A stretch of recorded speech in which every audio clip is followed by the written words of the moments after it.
Hi, welcome to SarahJane Creates. I'm Sarah. Today I'm going to be sharing with you a favourite recipe of ours. It's simple flapjacks. Everything you need for this recipe hopefully you'll be able to find in your store cupboard, so there'll be no need to dash to the shops and buy anything. It's a very versatile recipe. You can jazz it up and down as much as you wish, and it always is a bit of a crowd pleaser. The first thing you need to do is take your tray, give it a very thin buttering. As you know, I like to use the same fat that I'm cooking with. Once you've done that, take your greaseproof paper and just line the tin, making sure that the paper goes right into the corners, right into the corners like that. Okay. Then in your large saucepan, pop in your butter. It's 180 grams of butter, your soft brown sugar or light brown muscovado sugar,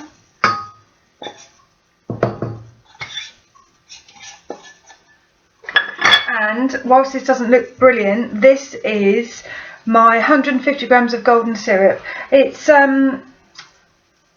looks a bit strange because it's crystallized a bit, but it's perfectly usable.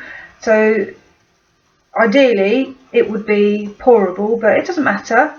It still has the same great taste and has exactly the same functionality, just looks a bit different.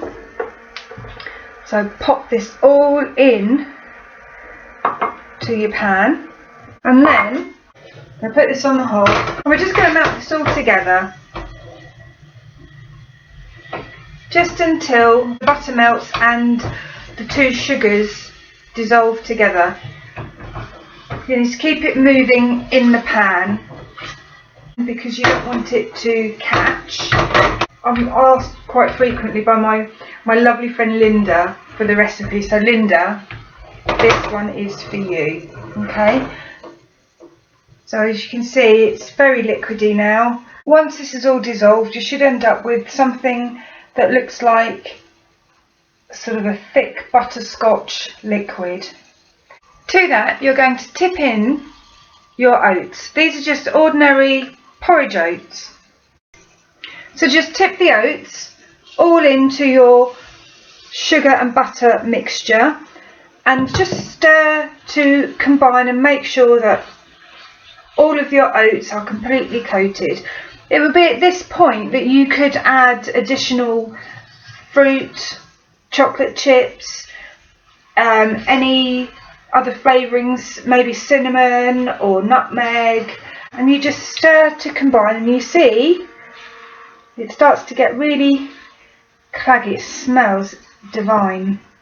When you've finished mixing in your oats so that they are completely covered in the sugary butter mix, you don't want any dry patches, just tip it all out into your prepared tin. Once you've emptied your flapjack mixture out into your prepared tin, you need to level it off and press it down. We need to compact it a little bit. This gives us a really good flapjack texture when it's cooked. You'll see that I'm pressing, so I'm compacting whilst I'm moving the oats around. Just encourage the oats to go where you want them to go so that you get this good even thickness, and then just encourage them into the corners. And once you've got a fairly uniform finish, we can go and put them in the oven.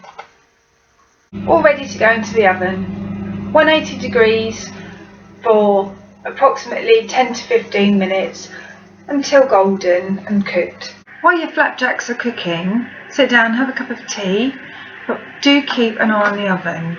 Once it gets to about 12 minutes, you should be able to start smelling those beautiful flapjacks. You just need to check that they're not catching. Here they are, wonderfully golden, smelling delicious, not quite ready to eat flapjacks. We need to leave them to cool, but not go cold, otherwise you won't be able to get them out the tin.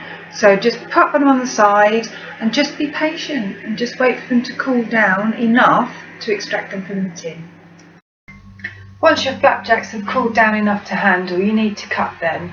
I normally cut mine into about 16 pieces, but you can make them bigger or smaller as you see fit. Once you've scored them through, turn them over onto a board to start extracting them from the tin.